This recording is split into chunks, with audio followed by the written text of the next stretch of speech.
Hello viewers, আসসালামু আলাইকুম। আরেকটি ভিডিওতে আপনাদের সবাইকে স্বাগত জানাচ্ছি। এই দেখুন, এটা হচ্ছে আমার রেন লিলির গাছ। এটা হচ্ছে সাদা ভ্যারাইটির রেন লিলি আমার বাগানের।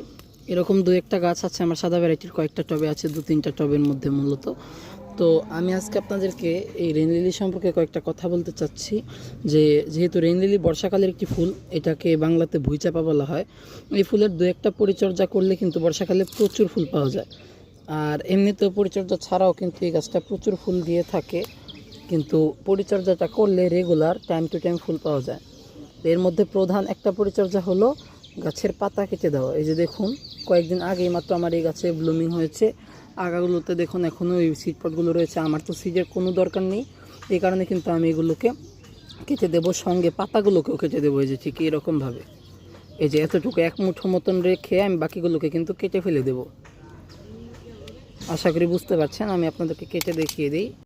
এই যে দেখে নিন, আমি ক্যামেরা অফ করে কিন্তু কেটে নিয়েছি। এই যে এইভাবে যদি আপনারা কেটে দিতে পারেন, তাহলে কিন্তু আপনাদের কাছে প্রচুর ফুল আসবে এবং রেগুলার ফুল আসবে।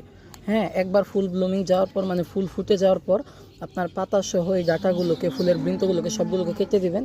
দেখবেন আগামী 15-20 দিনের মধ্যে আবার কুড়ি আসবে, ফুল আসবে। এটাই হচ্ছে রেন লিলিতে প্রচুর ফুল ফোটানোর একটা টিপস এবং রেগুলার ফুল পাওয়ার টিপস। প্রায় সব ধরনের রেন লিলিতেই কিন্তু এই ধরনের কাজটা করা যায়। তো এই ছিল আমার আজকের ভিডিও। ধন্যবাদ সবাইকে। আসসালামু আলাইকুম।